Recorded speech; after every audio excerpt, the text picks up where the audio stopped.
Bom dia a todos, bom dia a todas, bom dia para você que nos assiste pela Pop TV em Sobradinho e Porto Alegre ou nos escuta pela Cultural FM em Santa Catarina e no Rio Grande do Sul. Sejam todos muito bem-vindos e bem-vindas a mais um ICL Mercado Investimentos. Hoje, quarta-feira e dia de alta histórica na Bolsa, porque a gente chegou ao patamar ali recorde novamente, então não só em pontos, mas na maior sequência positiva desde 1998. Então existia, aquela dúvida, aquela incerteza se a Bolsa ia continuar nessa trajetória e ela continuou. E a gente vai falar por que o mercado está tão otimista hoje, Qual que é o motivo desse otimismo todo? O que levou a Bolsa a subir tanto e o dólar a despencar nesses últimos tempos? Vamos passar tintim por tintim nesse assunto, mas a gente também vai falar da inflação, porque ontem eu tive que correr por conta do tempo do programa, mas hoje a gente vai explicar o que sobe, quais foram os impactos dos grupos, o que pressionou o nosso bolso, o que aliviou no mês de outubro. Então tudo isso a gente vai falar com vocês hoje. É um programa que tem bastante assunto, então não vamos perder tempo. Já vamos começar pela nossa agenda, que tem hoje indicadores importantes. Então vamos ver o que já saiu e o que ainda tem para ser divulgado nessa quarta-feira, dia 12. Porque à meia-noite, meia-noite e 25, para ser mais exata, lá em Singapura, o diretor do Fed, o Michael Barr, participou de um festival de fintechs. Às 4 horas na Alemanha teve CPI de outubro, então o índice de preços ao consumidor já foi divulgado por lá. E às 7h30, a Isabel Schnabel, que é dirigente do Banco Central Europeu, participou de uma conferência organizada pelo BNP Paribas.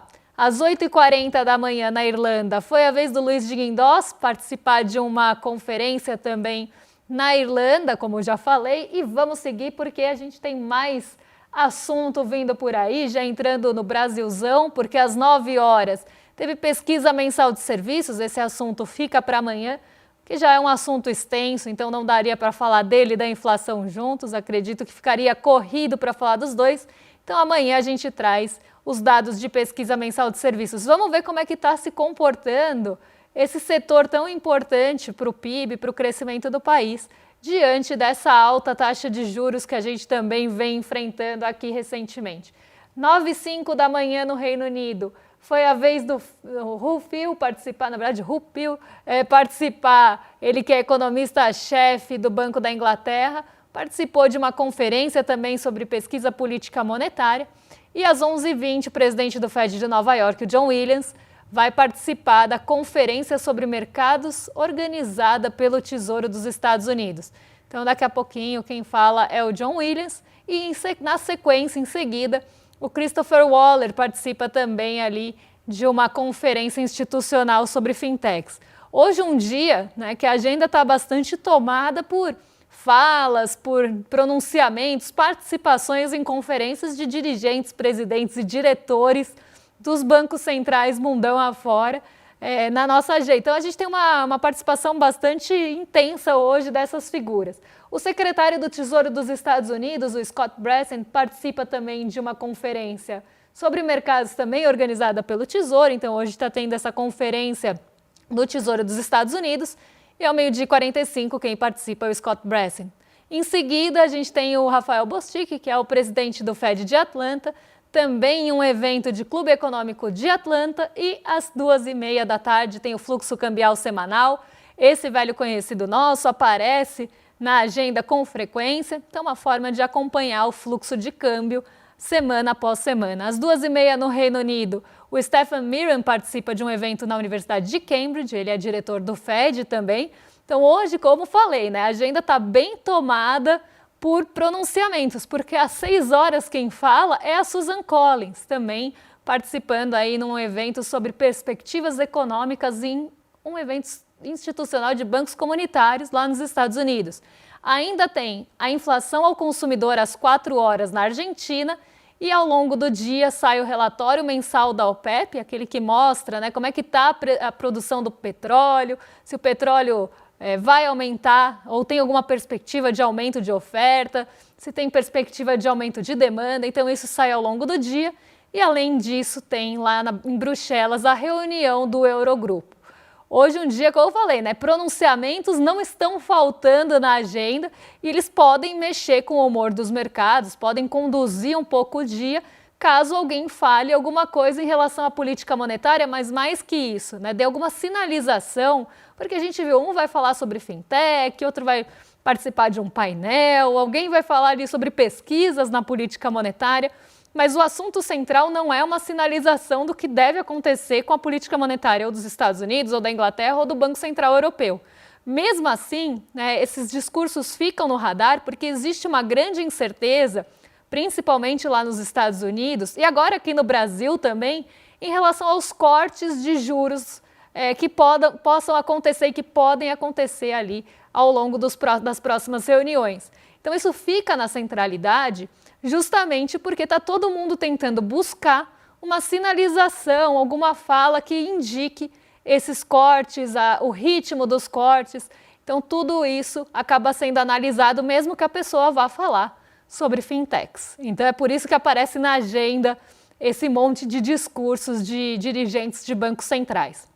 Vamos agora para o fechamento, porque esse assunto é bastante importante. A gente vem falando com recorrência sobre as altas da nossa bolsa, mas agora a gente atingiu um patamar que não tinha sido visto ainda desde 1998. E aqui eu não falo nem de patamar em pontos, porque os pontos também foram recordes.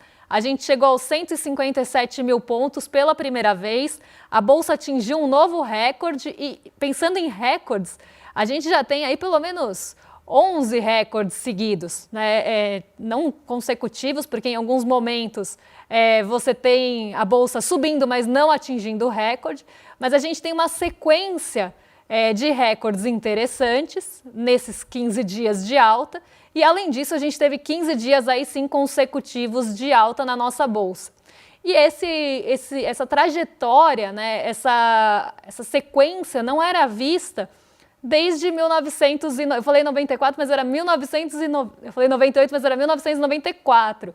E agora, lá do início do Plano Real, o de 98 a gente já passou. E agora a gente está chegando num momento que a gente pode renovar o recorde de 93 para 94.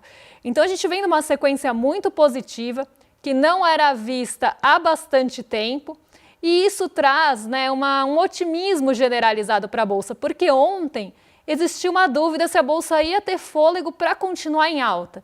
A gente teve a ata do Copom, ela foi rígida, mas o mercado conseguiu fazer do limão uma limonada, porque eles olharam para aquela ata e eu acho que tem um pouquinho de também torcida, um pouquinho de otimismo aí nessa leitura, porque eles leram a mesma ata que a gente, certo?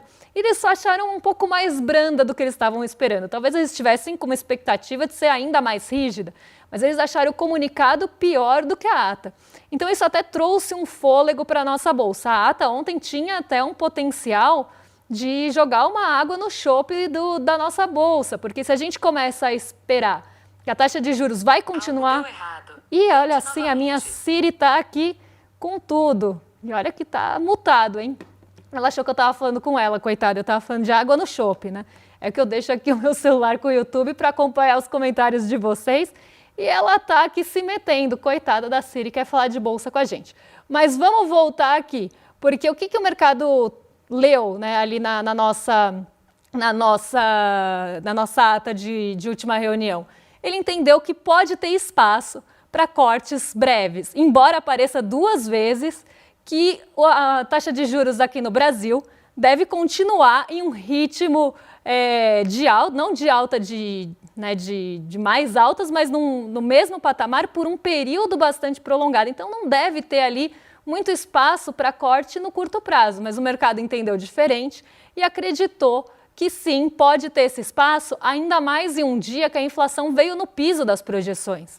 Ontem a gente falou brevemente sobre as projeções do IPCA e o mercado estava esperando uma média de 0,14 de alta e a menor projeção era 0,08. A inflação de outubro, essa sim é 1998, a inflação de outubro ela veio no menor patamar para um mês de outubro desde 1998. Então, a gente tem uma leitura muito benigna da inflação, uma inflação quase no piso das projeções, porque ela veio 0,09 e o mercado estava esperando 0,14 com um piso, a menor das projeções 0,08, então veio só um pouquinho acima do piso e surpreendeu positivamente.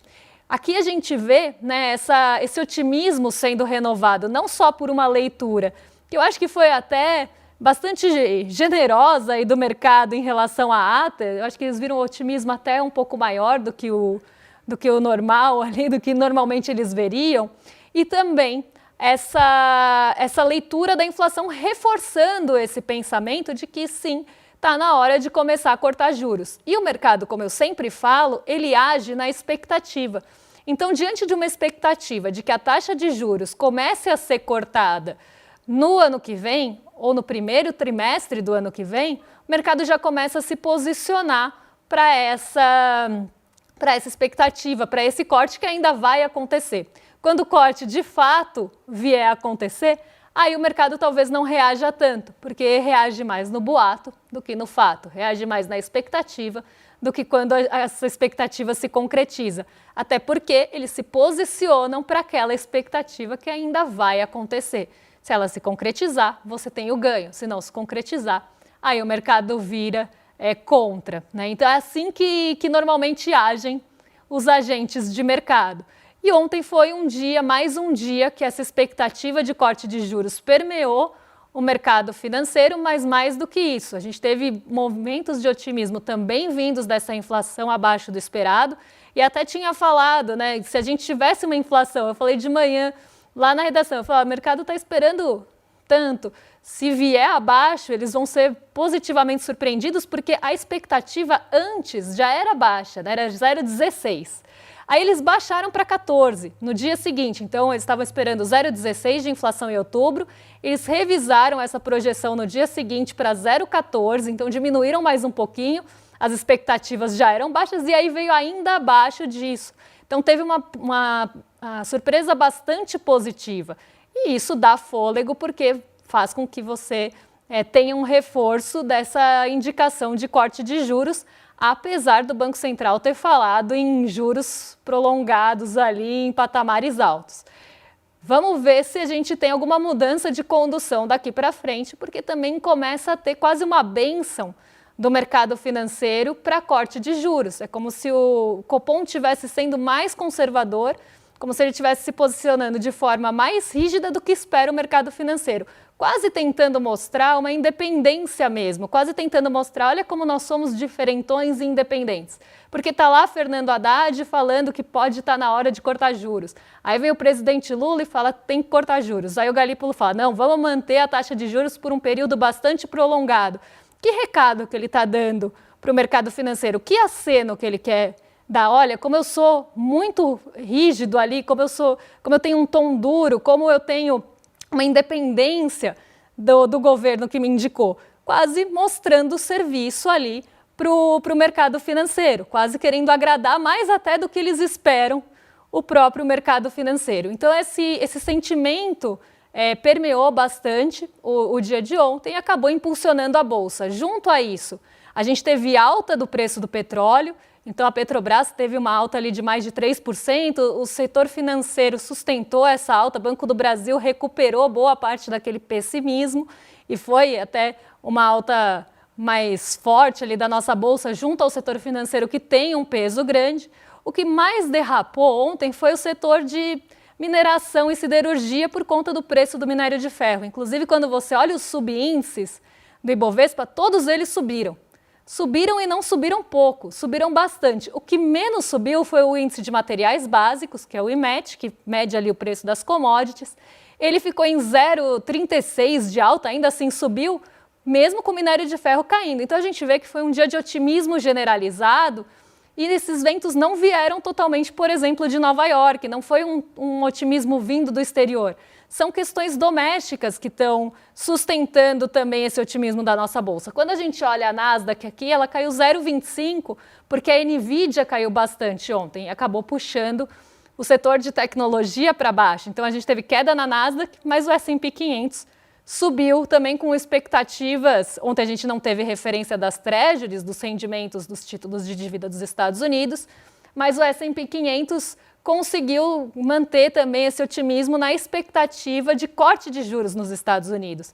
Então não é só aqui que a política monetária deve começar a afrouxar, mas lá nos Estados Unidos também se tem uma expectativa de que os cortes continuem acontecendo lá, porque a gente teve dados de mercado de trabalho um pouco abaixo do esperado, mostrando fraqueza da economia dos Estados Unidos no mercado de trabalho. Então isso sustenta também a expectativa, ali, as apostas de que a taxa de juros continue caindo.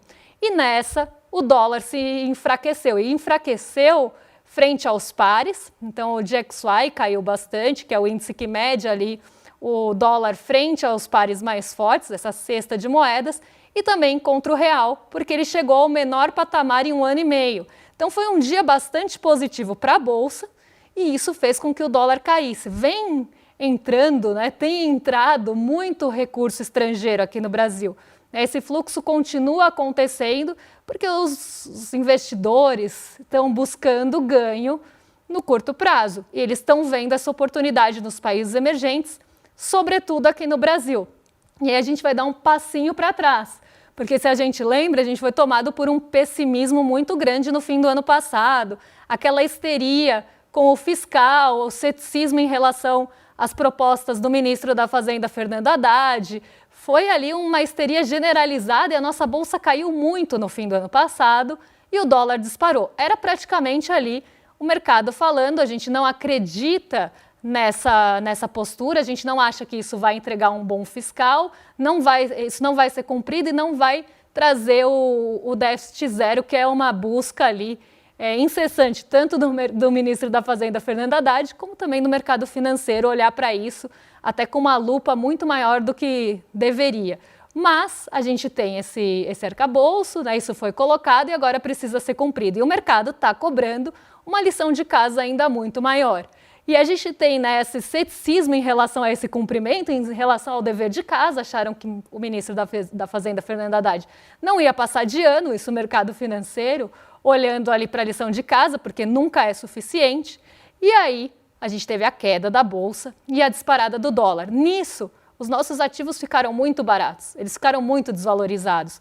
Quando essa histeria passou, quando viram que não era nada disso, que não ia acontecer, os investidores estrangeiros vêm aqui buscando essa liquidação do gerente ficou louco, eles entram aqui para comprar essas bagatelas e o dinheiro começa a entrar aqui com esse fluxo de capital estrangeiro buscando esses ativos desvalorizados.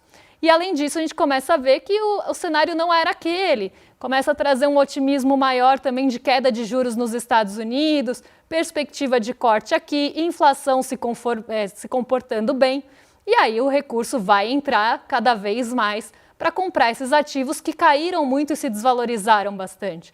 E isso vai fazendo com que a gente tenha um movimento de recuperação, mas não só isso, um otimismo maior com os nossos ativos, que eles devem continuar subindo, até porque os resultados corporativos também foram positivos. Então, uma maré aí bastante positiva para o Ibovespa, e o que mais me choca porque no ano passado a gente teve toda a histeria com o fiscal, toda aquela lupa, né, derrubando a bolsa, era um pessimismo generalizado. E isso virou um otimismo generalizado, porque mudaram poucas coisas do ano passado para cá. Teve até a isenção do imposto para quem ganha até R$5.000 e o mercado essa semana, eu vi várias notícias falando isso, que sim, foi uma excelente iniciativa, que isso vai trazer aquecimento para a economia e que não vai custar para o fiscal. Então parece que o mercado mudou de posição em relação ali à política fiscal, ao risco país, começaram a falar que o risco país está melhor, que são os coringas que normalmente eles usam para depreciar os ativos brasileiros. Dessa vez eles mudaram de ideia. Então estão falando que o risco fiscal melhorou, que o risco país está melhor, que vai sim ter uma contrapartida para a isenção de imposto. Então eles estão vendo o mesmo cenário com um óculos diferente, um óculos mais talvez colorido ali, né, tendo uma melhor visão de um mesmo cenário. E isso mostra a conveniência que se tem de usar esses discursos. Quando eles querem usar o fiscal para depreciar os ativos, eles conseguem fazer isso. Então é quase circunstancial ali, não mudou muita coisa em relação à trajetória da dívida, não mudou muita coisa em relação à avaliação fiscal, inclusive poderiam estar olhando de forma pessimista. Mas como agora a gente tem todo um otimismo na Bolsa e está todo mundo surfando nessa onda, parece que agora tudo bem, está conveniente falar bem do fiscal e do risco país, que sempre são trunfos usados normalmente para cobrar lição de casa. Então a gente vê um mercado mudando ali a sua visão em relação a coisas que a gente já está falando desde o ano passado que não tinha problema. Mas na hora de depreciar os ativos em dezembro e novembro, foram usados em larga escala. Vamos falar de um outro assunto agora, vamos pegar o avião para os Estados Unidos, porque a gente vai falar do Donald Trump que voltou atrás. Pois é, ele disse que vai reduzir as tarifas do café. Existe uma grande pressão lá nos Estados Unidos dos setores ligados à alimentação, dos setores ligados a bebidas, né? Foods and beverages ali. Beverages, eu acho essa palavra ótima. Então, os setores de alimentos e bebidas, né, de restaurantes e tudo mais, estavam pressionando Donald Trump porque as coisas estão entrando caras ali nos Estados Unidos. O café está entrando caro, a carne está entrando cara porque são produtos importados. E entrando com a tarifa, né, toda a cadeia produtiva até chegar no consumidor vão ficando mais caros. E isso estava inviabilizando o preço, né, tanto da carne quanto do café. E ontem, em entrevista à Fox News, ele falou sobre isso. Claro que ele está ali no seu mundo WandaVision, né, ele está na sua própria realidade, começa a atacar um monte de gente, fala do Joe Biden com ali algum desprezo, inclusive ele passa ali no hall dos presidentes, né, eu vi a entrevista inteira para achar esse trecho. Então, assim, tem que gostar muito do programa para assistir uma entrevista inteirinha do Donald Trump de mais de 20 minutos. Eu assisti na velocidade 2, tá? Para não sofrer tanto.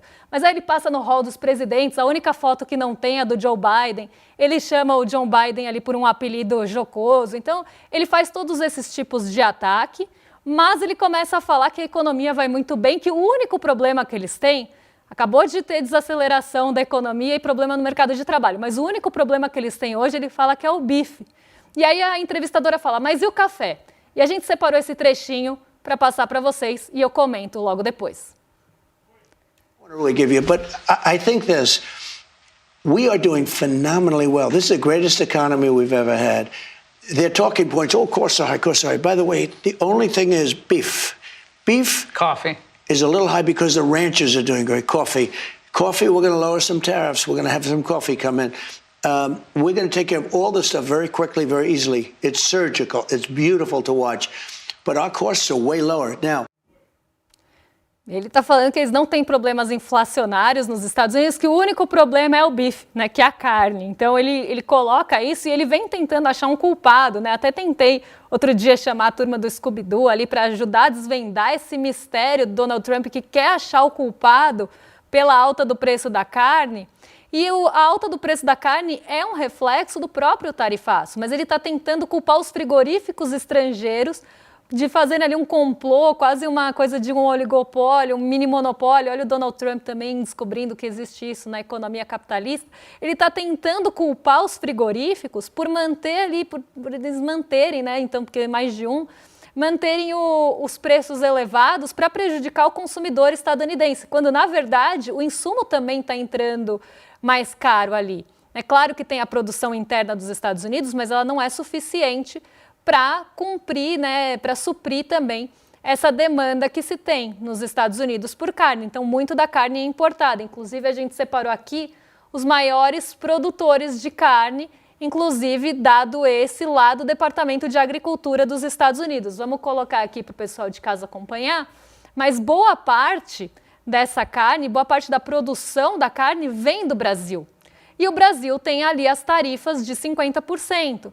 Então, você já tem um insumo entrando mais caro, depois de todo o processamento, ele vai sim chegar mais caro na mesa do consumidor dos Estados Unidos. E isso é reflexo das tarifas. E o café, mesma coisa. A gente tem café ali, aqui sim, os maiores produtores de café ou de carne, a gente não tem, mas acreditem em mim, que o Brasil é um grande exportador de carne para os Estados Unidos. A boa parte do café vem do Brasil e é produzido ou no Brasil ali, ou tem na Colômbia também, né? Etiópia, grande produtor de café. O Vietnã produz café, mas não está aqui no mapa dos Estados Unidos. Então, são grandes produtores. O Vietnã está até mudando um pouco a pauta produtora, mas ainda produz café. E a gente tem uma demanda global, um aumento de demanda global pelo café. Então, se os Estados Unidos não quiserem comprar o café brasileiro, tem quem queira. Afinal, a gente está entre os 5 maiores produtores de café arábica do mundão. E o café arábica brasileiro, já que a gente é um dos maiores produtores, entra mais caro nos Estados Unidos.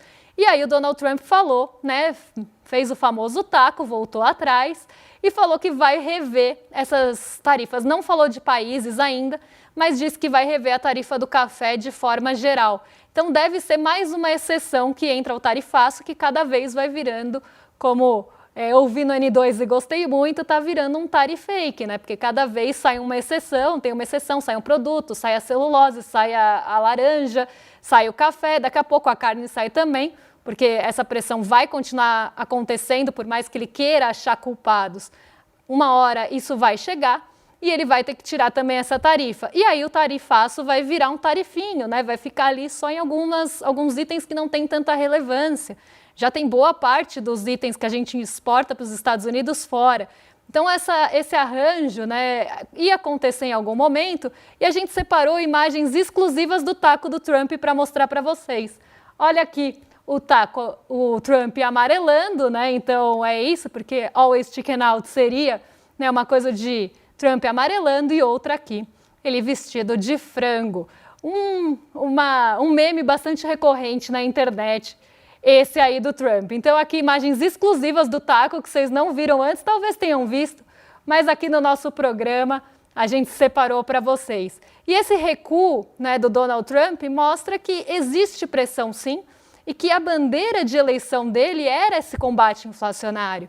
Então, ele ter ali um papel com as suas tarifas, de deixar o prato do estadunidense, por mais que ele fale que os preços estão indo muito bem, obrigado, que vai ser o menor Thanksgiving aí do que o governo passado, que os preços estão menores, tem fatores de pressão e que vão continuar acontecendo, principalmente na cadeia produtiva, porque se entra um insumo, e aí pode ser aço, alumínio, não só de comida, mas se entra um insumo mais caro, aquilo já encarece toda a cadeia que vem depois até o produto final. Então esse é um problema e deve desgastar ainda mais a imagem do Trump. Como ele já está com a imagem desgastada, ele não está bem na fita, ele está começando a voltar atrás para tentar diminuir esses impactos do tarifaço na mesa do estadunidense, e isso deve recair no Brasil, porque são dois produtos que somos grandes produtores. Vou passar um recadinho rápido para vocês, porque a gente está com a abertura da nossa segunda pós, e essa inauguração, né, essa aula inaugural vai acontecer no dia 27 de novembro, quinta-feira, às 8 horas. É uma pós-graduação em Teoria Crítica da Sociedade, e eu tenho certeza que vocês querem assistir essa aula. Vai ser uma pós com professores conhecidos e muito renomados, como tudo aqui que a gente faz no ICL. Então tem a Nancy Fraser, tem o Gessé, tem a Márcia Tiburi, o Lindené, tem uma série de professores aí, não só conhecidos, renomados, como qualificadíssimos, que vão dar aula para vocês, e a gente vai ter uma aula inaugural nesse dia 27. Então, para você não ficar de fora, conhecer a pós, conhecer o programa, a gente convida a vocês aí a entrarem nesse link que está aqui embaixo, iclmercado.com.br, para se inscreverem e poderem aí acessar a aula e assistir na sua casa para conhecer essa nova pós. A primeira foi um sucesso e eu tenho certeza que essa também vai ser. Se você não quiser digitar iclmercado.com.br, é só apontar a câmera aqui para o QR Code no cantinho e vocês já ficam por dentro de tudo, se inscrevem para não perder a aula e ganham o ingresso aí para essa aula. Agora eu vou passar para os nossos vizinhos de cima, porque o William Deluca e Guga Noblar já estão a postos para receber vocês. E eu volto amanhã para contar o que mexe com a nossa bolsa, com o nosso bolso e com as nossas vidas. Um beijão e até lá! A emancipação exige mais do que redistribuir renda. É preciso reconstruir o mundo. Essa ideia de Nancy Fraser resume bem o que propõe a teoria crítica da sociedade. E é o que o novo curso do ICL quer fazer. Formar gente que não aceita pouco. Gente que quer atuar para mudar a sociedade de forma profunda e real. Dia 27 de novembro, quinta-feira, às 8 da noite. Começa essa pós-graduação feita para quem quer pensar e agir. Fala pessoal, tudo bem? Leandro Demoura aqui para dar uma notícia incrível. O ICL tem sua própria revista digital, a revista Liberta, um novo espaço de jornalismo profundo, crítico, com a nossa cara, feito para quem quer entender o Brasil e o mundo além da superfície. Na revista Liberta, você vai encontrar os maiores articulistas e colunistas com análise sobre política, cultura, atualidades e, claro, muito pensamento crítico. Esse vai ser o nosso espaço semanal de reflexão em profundidade. Faça agora mesmo a sua assinatura. Acesse icl.com.br/revista. E se você já é aluno ou aluna de algum curso do ICL, tem um benefício especial para fazer parte disso com a gente. Um desconto exclusivo para garantir a sua assinatura. Revista Liberta é o ICL em profundidade.